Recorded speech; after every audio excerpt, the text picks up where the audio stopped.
Buenos días, hermanos, que el Señor les bendiga. Siempre empiezo diciendo, es un privilegio que no merecemos predicar la palabra de Dios. Y no solo desde el púlpito, pero tenemos la oportunidad de hacerlo en nuestro día a día. Muchas veces no vemos este privilegio y lo vemos más bien como una carga. Pero es un privilegio que aún los ángeles quisieran hacer, pero se nos ha dado a nosotros, a usted y a mí, el predicar el Evangelio de Jesucristo. Pero antes de predicarlo necesitamos creerlo. Y me gustaría empezar con una pregunta. ¿Qué es lo que más valora usted en la vida? ¿Qué es lo que más aprecia usted en su vida? ¿Familia tal vez? ¿Trabajo? ¿Salud? Principalmente en estos tiempos. ¿Una posición social o económica quizás? ¿Qué es lo que más valora? Quiero que piensen en esto mientras estamos meditando y contestando una pregunta fundamental. ¿Qué es la iglesia? Ese es nuestro tema para esta mañana. Y yo sé que uno dice, bueno, la iglesia ya sé qué es. Pero si ahora mismo pasamos una encuesta, un papelito, para que usted escriba qué es la iglesia, se va a dar cuenta que van a haber muchas respuestas distintas. Pero solo hay una correcta. Y esa está en las Escrituras. Y vamos a ir ahí para ver qué nos dice Dios acerca de qué es la iglesia. Y hemos estado como Iglesia El Calvario en un proceso estudiando los hechos los jueves. El domingo pasado el pastor Rubén exponía que Dios conoce a los suyos. Y hoy, tratando de seguir la misma línea, estamos pensando profundamente en el significado correcto y bíblico de lo que iglesia significa. Pero antes de empezar, vamos a orar para que sea Dios guiándonos y hablando a nuestros corazones. Señor, gracias te damos por tu amor y misericordia. Gracias, Señor, por permitirnos estar aquí. Gracias, Señor, porque podemos conocerte más. Señor, que sea tu Santo Espíritu hablando a nuestros corazones, convenciéndonos siempre de pecado, de justicia y de juicio, Señor, con el fin de que lleguemos a ti, arrepentidos, Señor, con el fin de que lleguemos a ti cada día más santos. Ayúdanos, Dios eterno, a poder servirte, vivir para servirte, Señor. Anímanos, pues, mediante tu palabra, que seamos confrontados con la verdad de las Escrituras y del Evangelio. En el nombre de Jesús oramos. Amén. Como cristianos, lo cierto es que deberíamos valorar mucho más la iglesia en nuestras vidas. Necesitamos entender qué es la iglesia primeramente para poder valorar la iglesia.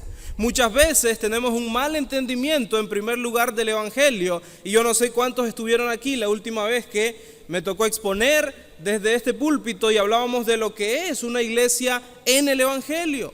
Y decíamos que muchas personas, por más que están años en la iglesia, no han entendido lo que el Evangelio significa. Y decíamos que el Evangelio ciertamente inicia con una decisión, pero que esa decisión pone a andar un proceso de transformación continua. Y hacíamos preguntas como, ¿qué ha cambiado usted en esta última semana? ¿Cómo ha sido transformado? ¿Puede decir que ha sido menos mentiroso esta semana? ¿O menos egoísta tal vez? ¿O menos orgulloso quizás? Son cosas que no nos gustan preguntarnos a nosotros mismos. Pero el Evangelio nos confronta con esta realidad todos los días. Y necesitamos hacernos estas preguntas difíciles. Por supuesto, una vez que hemos creído en el Evangelio, necesitamos entender que ahora somos parte de la iglesia. Entonces decimos que necesitamos entender lo que la iglesia es para poder valorarla más. Dos jóvenes estaban desbaratando una casa, destruyendo una casa, y vieron en un librero todo polvoso y viejo, un libro que estaba igualmente de polvoso y viejo. Y uno de ellos lo agarró y dice, como cualquiera de nosotros también seguramente hubiera hecho, vamos a botar esto, no sirve. Pero el otro le dijo, no, vamos a limpiar el libro para ver qué es. Cuando limpiaron el libro y lograron quitar todo el polvo que había en él y abrieron las primeras páginas, se dieron cuenta que este era uno de los primeros libros escritos por Gutenberg. Gutenberg es un alemán muy querido.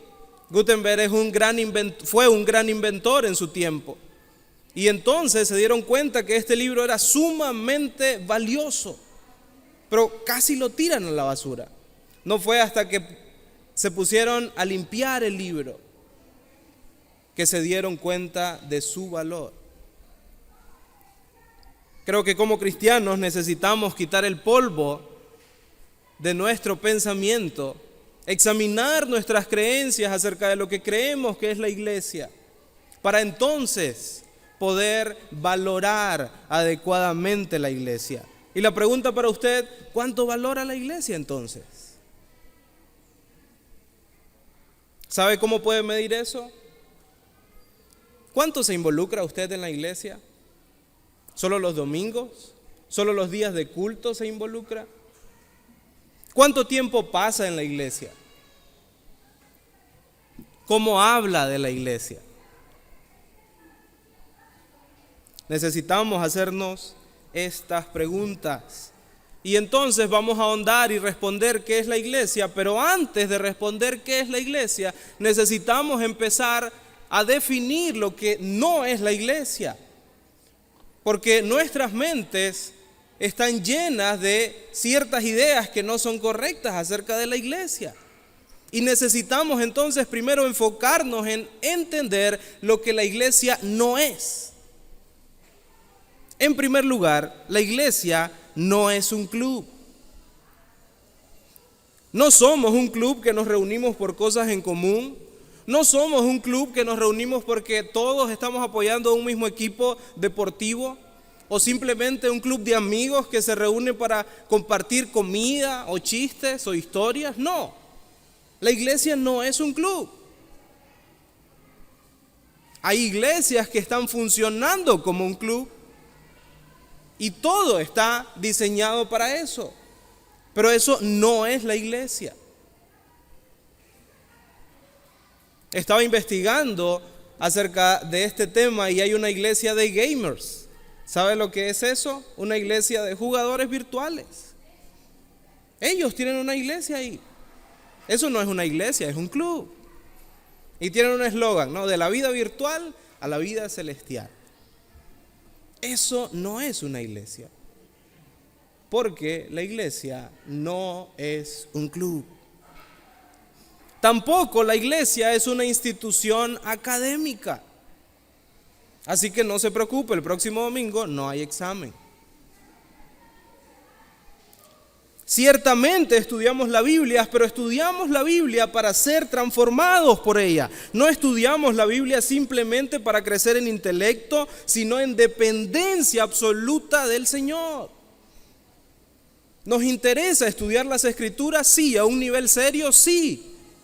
Profundizamos en el conocimiento de Dios porque como cristianos que decimos ser, como pequeños Cristos, necesitamos conocer a este Cristo que seguimos profundamente.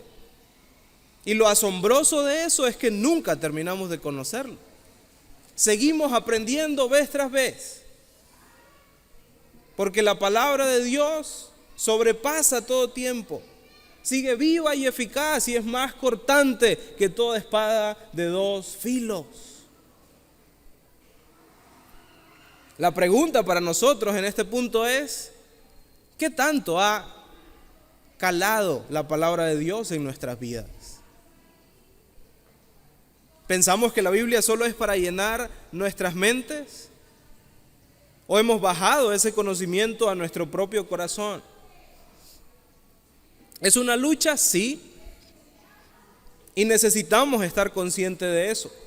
Porque lo más fácil, lo más sencillo es que digan, mira cuánto sé. Pero el reto a continuación es cuánto vive. Conocemos a los fariseos que sabían la ley perfectamente.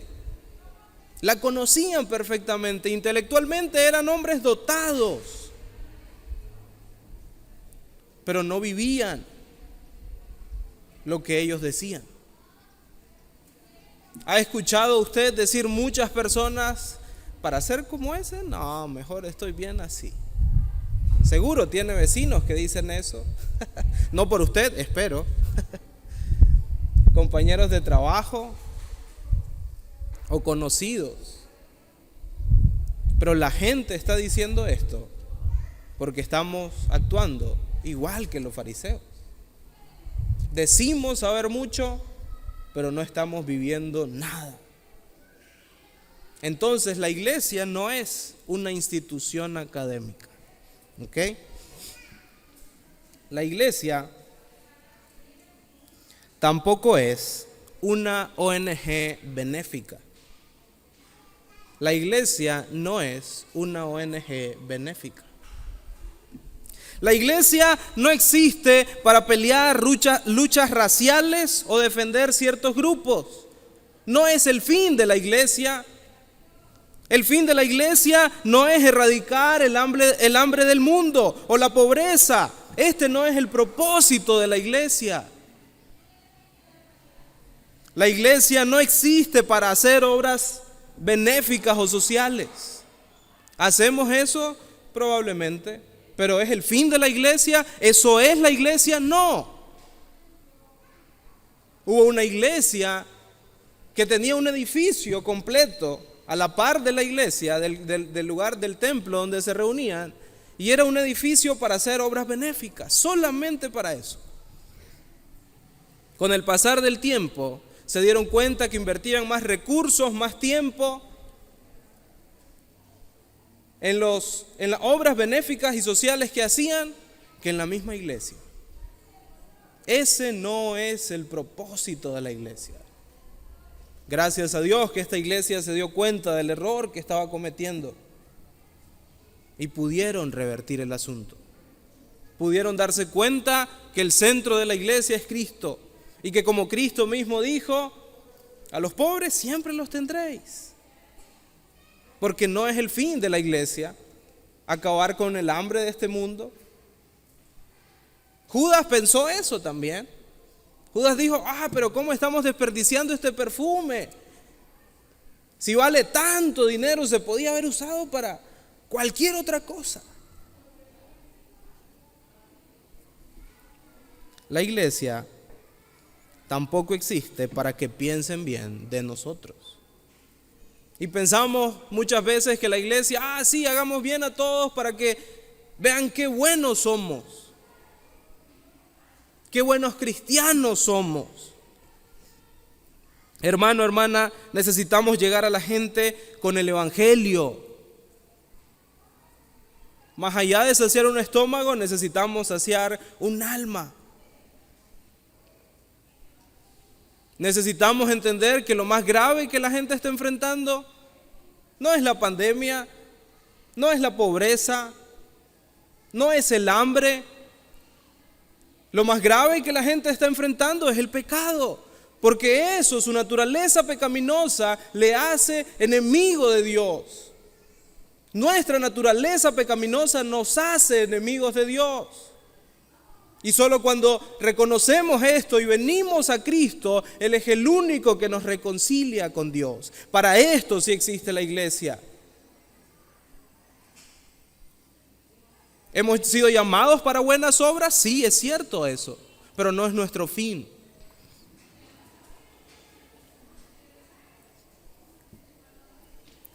Es uno de los propósitos principales de la iglesia presentar el evangelio y dar gloria a Dios. Entonces la iglesia, hermano, hermana, no es una ONG benéfica. Pero la iglesia tampoco es un mero edificio físico. Y yo sé que en nuestro lenguaje usamos esto y decimos, ¿dónde vas? A la iglesia, y nos referimos al local.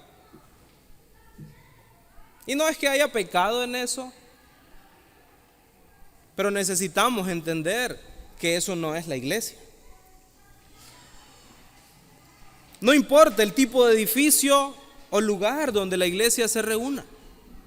La iglesia perseguida, por ejemplo, no tiene templos. Desde los inicios, en Hechos, la iglesia se reunió escondida, bajo tierra, en cuevas. Todavía hay países perseguidos, donde persiguen a los cristianos, y la iglesia no tiene un templo. No tiene esta facilidad que tenemos nosotros de cómodamente venir y sentarnos. Porque la iglesia no es un edificio. No importa dónde estemos. No importa si el templo se cae. Tenemos que seguir adelante. La iglesia tampoco es un grupo de autoayuda. La iglesia tampoco es un grupo de autoayuda. No es una terapia que busca resolver todos tus problemas con sabiduría humana. Eso no es la iglesia, hermano, hermana. No somos un grupo de personas que nos inflamos el ego diciéndonos cosas como: tú vales mucho para Dios. Tú eres el hijo del gran rey. Pero cómo nos gusta escuchar esas cosas.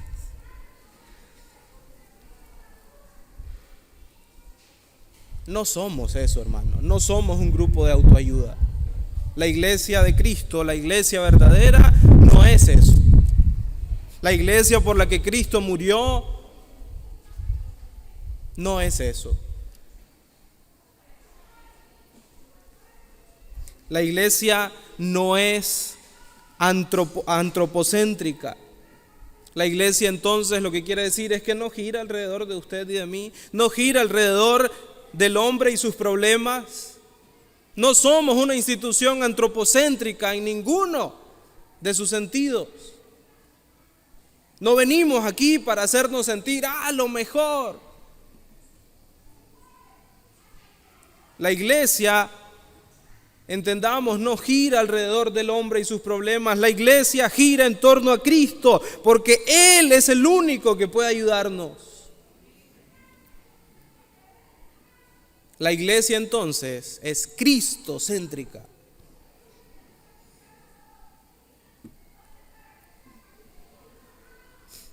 La iglesia, decíamos, no es entonces un grupo de autoayuda. Pero la iglesia tampoco es una institución religiosa.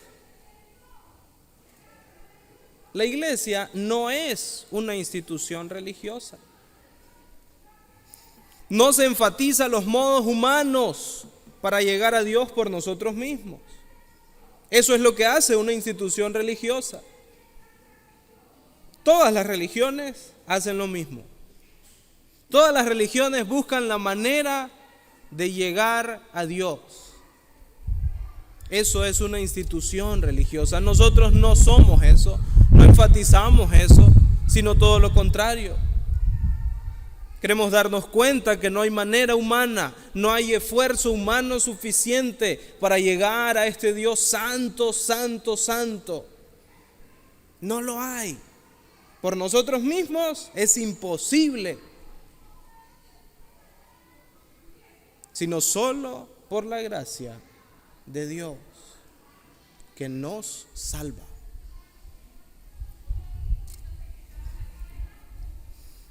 La iglesia no sacramentaliza formas religiosas y superficiales o externas. No somos eso, no hacemos eso, aunque como digo, hay iglesias que sí lo hacen. Pero la iglesia de Cristo no sacramentaliza formas religiosas, superficiales o externas. La iglesia de Cristo no institucionaliza la religión. La iglesia primitiva, según iban pasando el tiempo, llegó a hacer esto, llegó a institucionalizarse tanto que el año pasado se hizo necesario, estábamos recordando este evento, lo que se hizo necesario hace 503 años, que fue la Reforma Protestante. ¿Por qué fue necesaria la reforma? Porque la iglesia verdadera cayó en la institucionalización.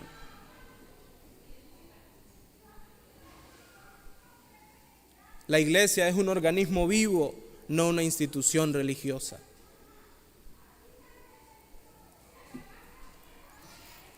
Necesitamos entender entonces que ninguna religión salva al hombre.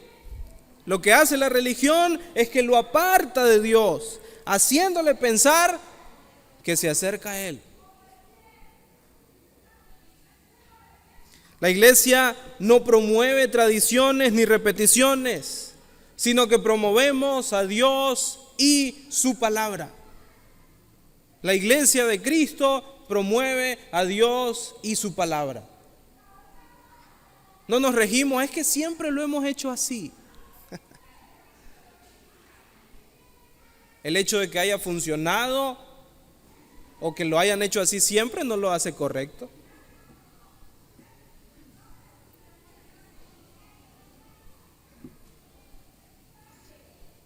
Entonces la iglesia no es una institución religiosa, pero tampoco la iglesia es una organización ética. La iglesia no es una organización ética. Nuestro fin no es crear mejores ciudadanos, ese no es el llamado de la iglesia. No existimos para determinar las reglas morales de la sociedad. No existimos como una entidad cívica que busca promulgar valores para un mundo mejor. ¿Saben por qué no? Porque nuestra ciudadanía no está en la tierra, está en el cielo. ¿Entiende eso? Porque el príncipe de este mundo es Satanás. ¿Queremos cumplir y ser responsables como hijos de Dios? Sí, pero no es nuestro fin. No venimos aquí a decir, hermano, ¿se dio cuenta de la última ley? Vamos, salgamos y manifestémonos porque estamos en contra o estamos a favor. No existimos para eso. No vamos a salir mañana y hacer una protesta, estamos en contra del pecado, no queremos, no. Y tampoco estamos de acuerdo con el pecado, estamos en contra del pecado, pero no es la manera de luchar. ¿Se dan cuenta?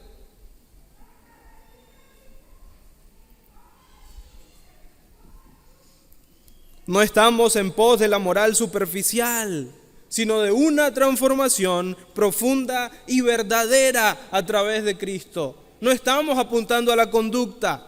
Dios no apunta a la conducta del hombre, Dios apunta a su corazón. Porque ahí está la raíz del problema. No en su conducta es simplemente el resultado de eso. Necesitamos entender entonces que no somos una organización ética. No somos buenas personas las que venimos aquí. ¿O me equivoco? ¿Es usted buena persona, hermano? ¿Hermana? Muchas veces estamos creyendo eso. Pensamos que a la iglesia solo viene buena gente. No, venimos pecadores arrepentidos. Viene gente mala que ha descubierto que no puede ser transformada por sí mismo. Viene gente caída en su naturaleza pecaminosa, perversa, y se ha dado cuenta de que solo no puede cambiar absolutamente nada. Somos seres depravados por el pecado y solo Cristo puede liberarnos de esta condición. Cuando usted cree ser bueno, hermano, tenga cuidado. ¿Qué está pensando de usted mismo? De usted mismo. La iglesia tampoco es un centro de activismo ni de entretenimiento. La iglesia no se mueve por lo que la mayoría quiere, no. No vamos a pasar el día de mañana una encuesta diciéndole, ¿qué quiere que prediquemos, hermano? No vamos a pasar una encuesta mañana diciendo, ¿cómo quiere usted que se maneje la iglesia? ¿Sabe por qué no? Porque Cristo es el centro de la iglesia. Es Cristo quien maneja su iglesia y ha destinado en su palabra cómo debe manejarse. La iglesia tampoco es un lugar para que usted o sus hijos no se aburran. Como no tenemos nada que hacer, vamos a la iglesia. Como no tengo con quién dejar mis hijos, vamos a la escuela dominical.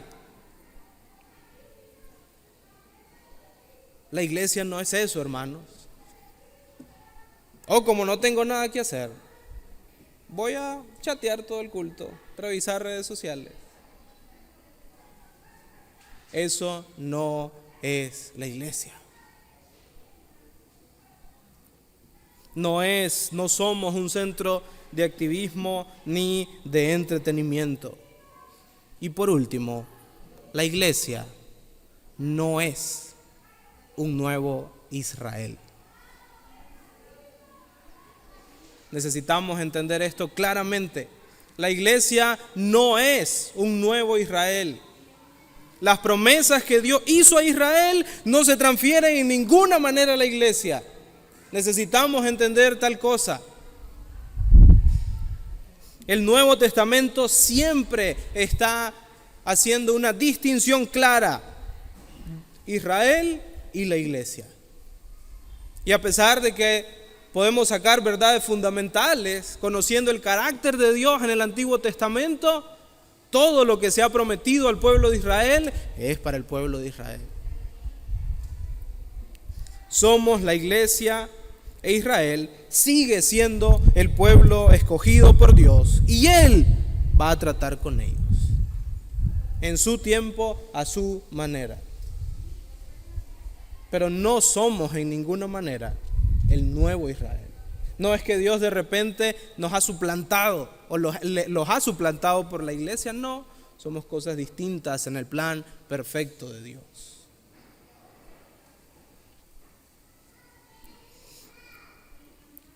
Entonces,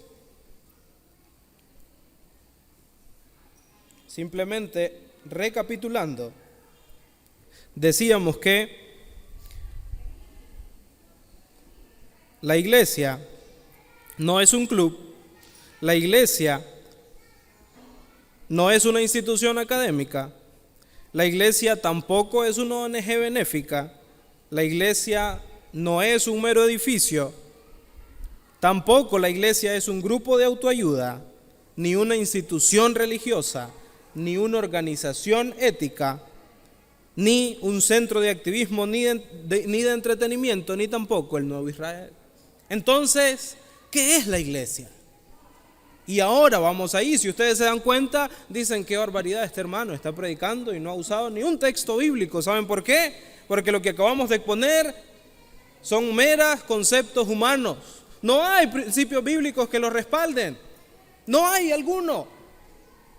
Por eso es que no usamos ahora, entendiendo lo que sí es la iglesia, vamos a ir a las escrituras. Pero antes de eso, no podemos, no hay respaldo de eso. Y ahora vamos a ver lo que es la iglesia. En primer lugar, la iglesia es un grupo de personas. La iglesia es un grupo de personas. Vamos a ir a las escrituras en Mateo 16.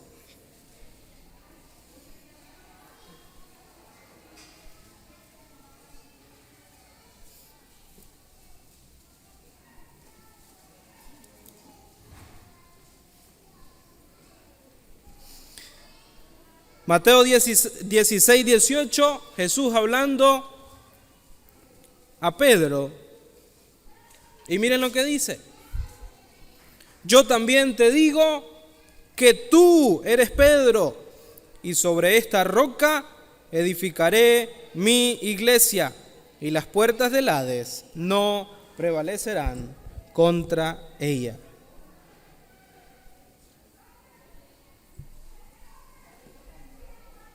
las puertas del Hades no prevalecerán contra ella. Tú eres Pedro y sobre este fundamento, no sobre Pedro, y necesitamos estar claros aquí, no sobre Pedro, sino lo que dijo Pedro. ¿Dónde lo dice? En el 16. ¿Qué dijo Pedro cuando Jesús le dice, ¿y vosotros qué dicen? ¿Quién dicen que yo soy? Pedro dice, tú eres el Cristo, el Hijo del Dios viviente.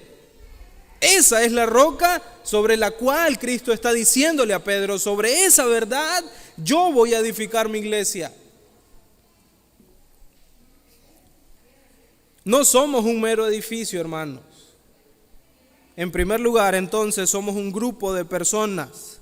Aquí la palabra iglesia se deriva del griego eclesía, que significa asamblea o congregación de personas. Y eso es a nivel general. Desde el Antiguo Testamento se usa esta misma palabra para referirse a una asamblea, a una reunión, a una congregación de personas. Pero en este verso, a partir de este verso, en este contexto, no solamente significa un grupo de personas, sino un grupo de personas liberadas de la esclavitud del pecado por gracia, por medio de la fe en Cristo. Y a partir de aquí hay muchos pasajes en los que se usa la misma palabra refiriéndose a esto, al grupo de personas que han sido liberadas por gracia del pecado. ¿Dónde podemos verlo? Solo voy a mencionar algunos textos: Romanos 1:7, Primera de Corintios 1:2, Segunda de Corintios 1:1, Segunda de Tesalonicenses 1:4, etcétera, etcétera. Muchos más. Por lo general, Pablo, refiriéndose en el inicio de sus cartas a la iglesia de Cristo que está usa la misma palabra para referirse al grupo de creyentes, al grupo de personas que han sido liberadas de la esclavitud del pecado. Entonces la iglesia no es un mero edificio, hermano, hermana, sino que la iglesia es un grupo de personas. Necesitamos entender esto. En segundo lugar, la iglesia no solo es un grupo de personas, sino que estas personas pertenecen a Dios. La iglesia pertenece a Dios. Colosenses 1:13. Vamos a ir a algunos versículos para ver esta verdad. Colosenses 1:13 nos dice: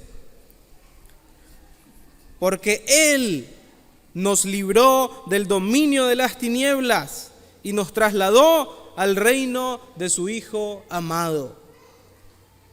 ¿Quién lo hizo? Él. ¿Nos libró de qué? Del dominio de la esclavitud. Ya no pertenecemos a nosotros mismos. Juan 1:12. Juan 1:12.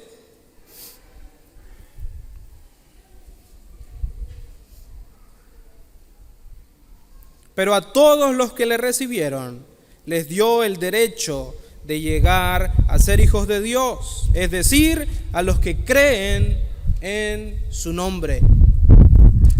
Y 1 Corintios 6:20 nos dice, 1 Corintios 6:20, pues por precio habéis sido comprados, por tanto glorificad a Dios en vuestro cuerpo y en vuestro espíritu, las cuales son de Dios. Somos pertenencia de Dios. No nos pertenecemos a nosotros mismos, hermanos. Por eso no podemos hacer lo que nosotros queremos hacer. Debemos hacer lo que Cristo nos dice que hagamos, porque Él ha pagado por su iglesia, porque Él ha comprado a su iglesia. Por lo tanto, no nos pertenecemos a nosotros mismos. Entonces decimos, la iglesia es un grupo de personas. La iglesia pertenece a Dios. La iglesia no solo pertenece a Dios, sino que es el pueblo de Dios. La iglesia es el pueblo de Dios. Gálatas 3, versos 28 y 29.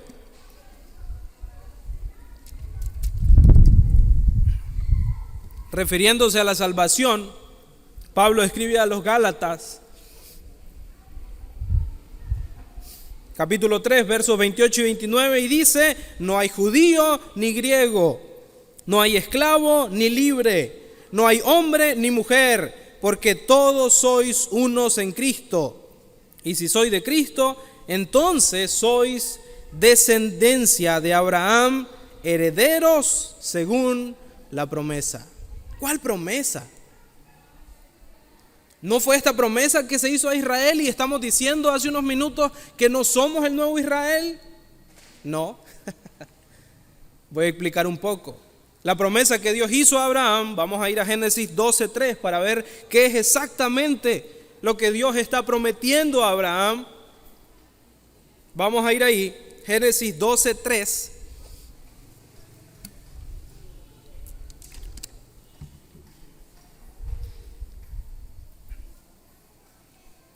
Y hay una parte del verso que dice: y en ti serán benditas, ¿quiénes? Todas las familias. No dice Israel exactamente. No, dice todas las familias. Esa es la bendición o descendencia a la que se está refiriendo Pablo en Gálatas. Entonces necesitamos entender que seguimos viendo la separación clara. Somos el pueblo de Dios. Y ahora no importa si soy judío, si soy nicaragüense o de otra nacionalidad. Lo que me une al pueblo de Dios es Cristo. Lo que me hace parte del pueblo de Dios es Cristo. Es mediante Cristo que yo llego a ser parte del pueblo de Dios. Efesios 2:13. Efesios 2:13.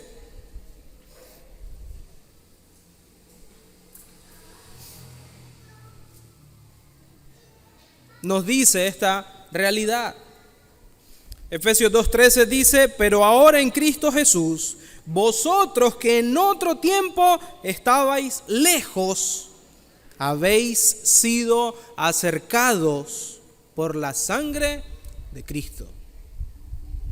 ¿Se dan cuenta por qué somos parte del pueblo de Dios? Por la sangre de Cristo, por Cristo mismo. Efesios 2:19, ahí mismo, unos versículos más adelante, dice: así pues, ya no sois extraños ni extranjeros, sino que sois conciudadanos de los santos y sois de la familia de Dios. Y para quedar más claros que somos el pueblo de Dios, vamos a ir a 1 de Pedro 2, 9 y 10. Una declaración poderosa que nos hacen las escrituras acerca de este asunto. 1 de Pedro 2, 9 y 10. Si algunas palabras les resultan diferentes a su Biblia, es porque estoy leyendo desde la Biblia de las Américas. 1 de Pedro 2, 9 y 10. Dice: pero vosotros sois linaje escogido, real sacerdocio, nación santa, pueblo adquirido para posesión de Dios, a fin de que anunciéis las virtudes de aquel que os llamó de las tinieblas a su luz admirable. Dice el verso 10: pues vosotros en otro tiempo no erais pueblo, pero ahora sois el pueblo de Dios. No habíais recibido misericordia, pero ahora habéis recibido misericordia. Somos la iglesia de Cristo, es el pueblo de Dios. Mediante Cristo esto se hace posible. La misericordia de Dios a nosotros ha llegado en forma de cruz. La iglesia también es universal y local. La iglesia también es universal y local. Los creyentes en todo tiempo y lugar son la iglesia universal. Todos aquellos que han creído en Cristo, no importa en qué era, no importa en qué tiempo, No importa si pasado, presente o futuro, todos los que han creído en Cristo, los que han recibido gracia, son la iglesia universal. Pero la Biblia nos enseña, y vemos el patrón una y otra vez, que todo creyente debe pertenecer a una iglesia local. Hebreos 10, 24 y 25 nos dice esta realidad. Cuando venimos a Cristo somos parte de la iglesia universal, pero necesitamos una iglesia local. Hebreos 10, 24 y 25.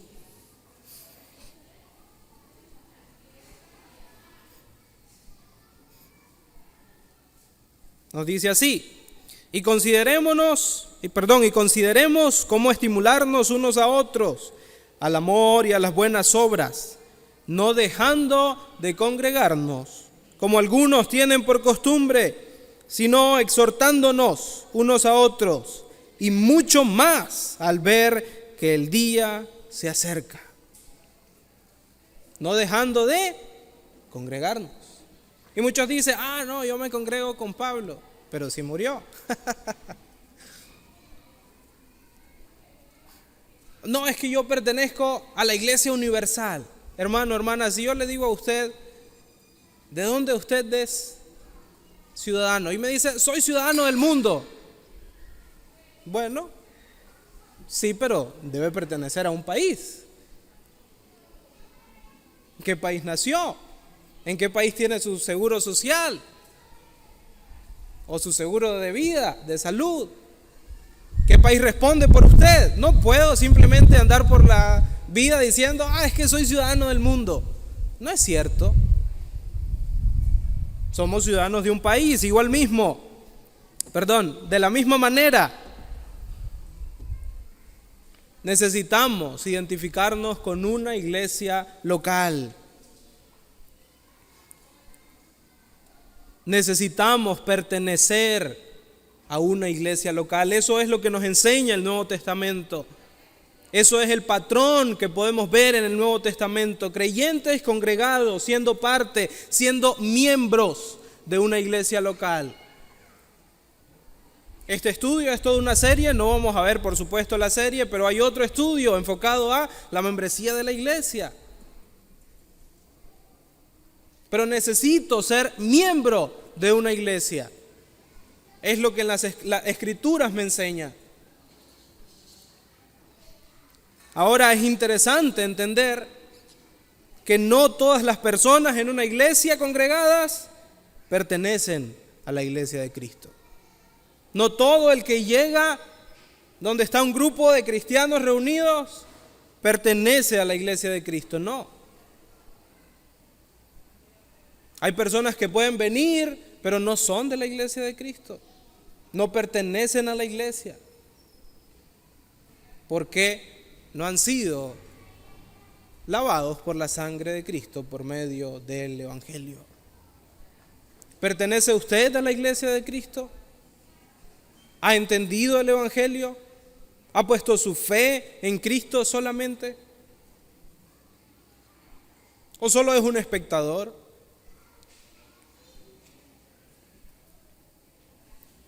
Hay personas que no están aquí, pero son de la iglesia también. Personas enfermas quizá, personas ancianas que no pueden llegar hasta aquí, pero son parte de la iglesia. Pero hay personas dentro que no son parte de la iglesia. Agustín de Hipona lo decía de esta manera: hay ovejas fuera de la iglesia visible y hay lobos entre la iglesia visible.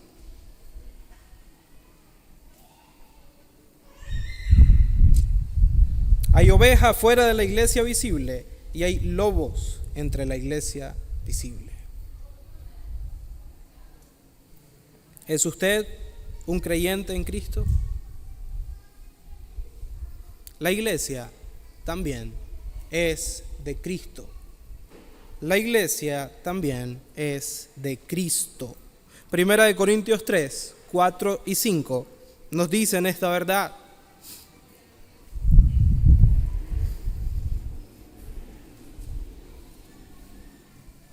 Primera de Corintios 3, 4 y 5.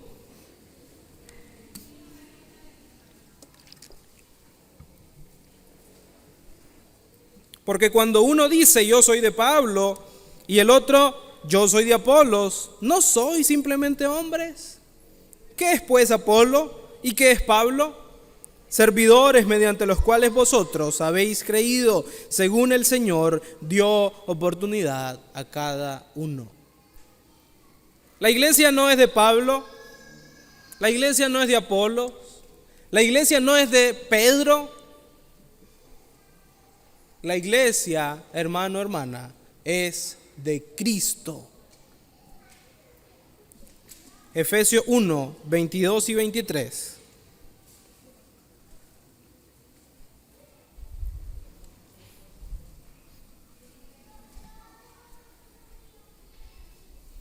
Nos dice Efesios 1, 22 y 23. Y todo sometió bajo sus pies, y a él lo dio por cabeza sobre todas las cosas a la iglesia, la cual es su cuerpo, la plenitud de aquel que lo llena todo en todo. Cristo es la cabeza de la iglesia. La iglesia es de Cristo. Efesios 4:15 nos dice, sino que hablando la verdad en amor, crezcamos en todos los aspectos de aquel que es la cabeza, es decir, Cristo. Y Colosenses 1:18 nos dice, Él es también la cabeza del cuerpo, que es la iglesia.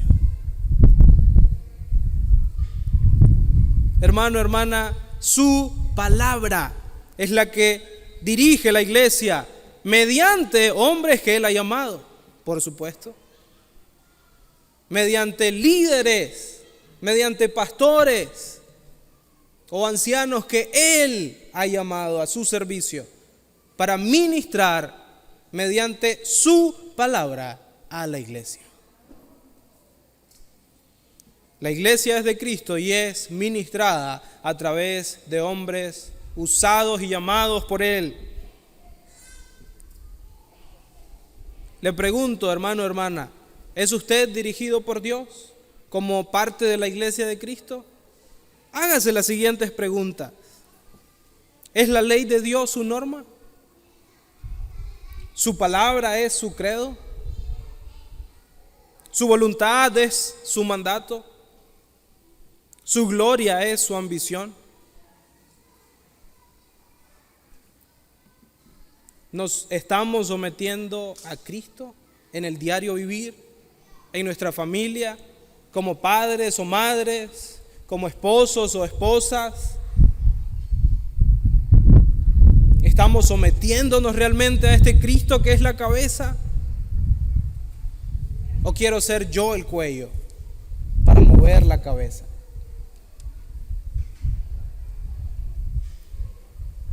Juan 10:11 nos dice, yo soy el buen pastor da su vida por las ovejas. Y ahí mismo, en el capítulo 10 de Juan, pero esta vez en los versos del 14 al 16, nos dice otra vez Jesús, yo soy el buen pastor y conozco mis ovejas, y las mías me conocen, de igual manera que el Padre me conoce, y yo conozco al Padre, y doy mi vida por las ovejas. Tengo otras ovejas que no son de este redil, a estas también me es necesario traerlas, y oirán mi voz, y serán un rebaño con un solo pastor. Hermanos, Cristo es el pastor, con P mayúscula. Cristo es el supremo pastor de su iglesia. Yo pregunto, hermano, hermana, si Cristo, el Hijo de Dios, Dios mismo, dio su vida por su iglesia, ¿no es valiosa la iglesia?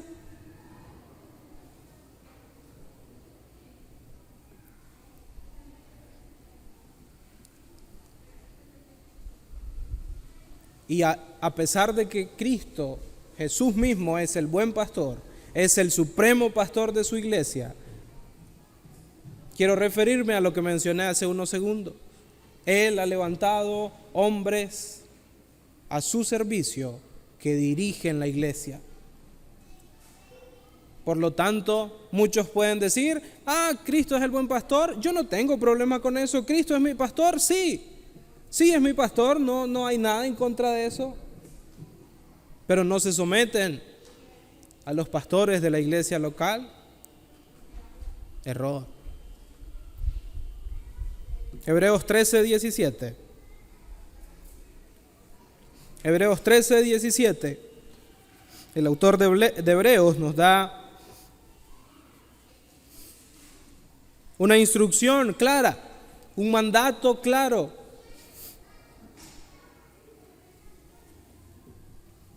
Nos dice: obedeced a vuestros pastores y sujetaos a ellos, porque ellos velan por vuestras almas, como quienes han de dar cuenta.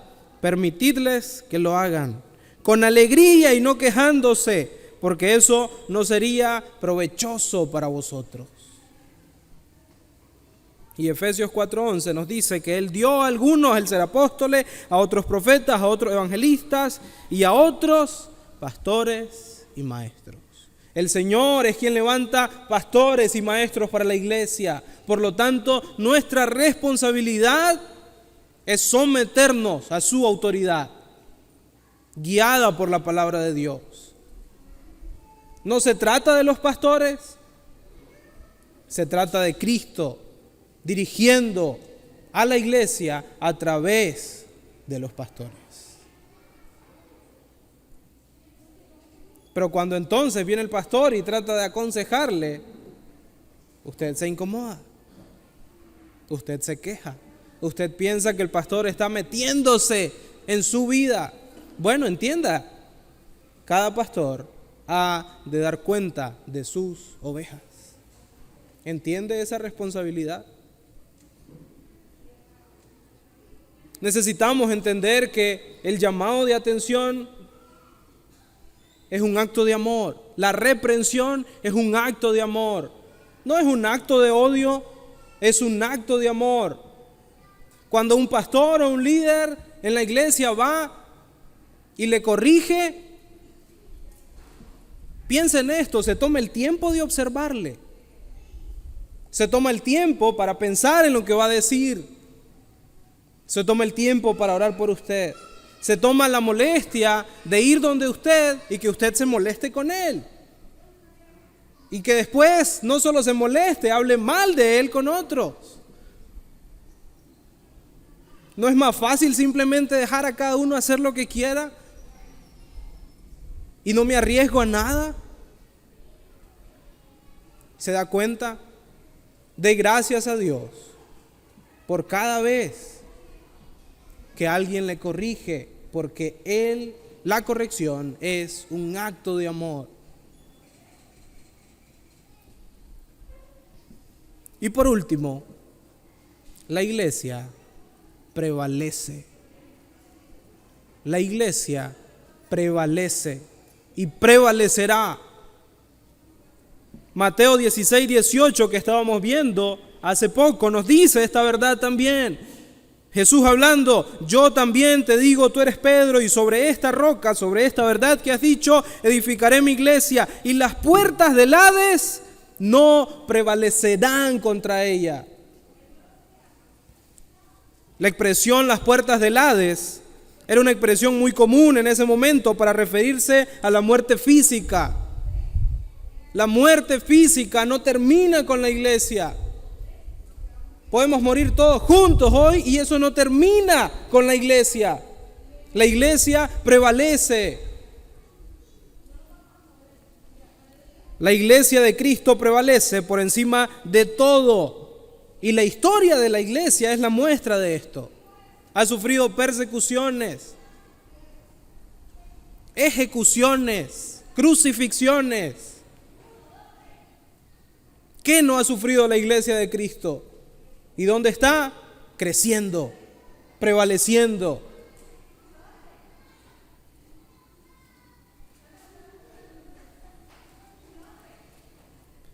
La razón de por qué la iglesia prevalece es porque Cristo la compró.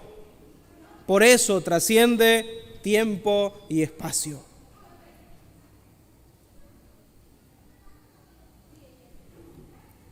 Los hermanos que ya no están prevalecen como parte de la iglesia de Cristo por la eternidad. Entonces, para definir y tener un concepto de qué es entonces la iglesia, uniendo todas estas características que hemos dado, podemos conceptualizar lo siguiente. ¿Qué es la iglesia? Es un grupo de personas que pertenecen a Dios como su pueblo, universal y localmente, por medio de Cristo, que es su Señor, Salvador, cabeza y pastor, y que siempre prevalecerá.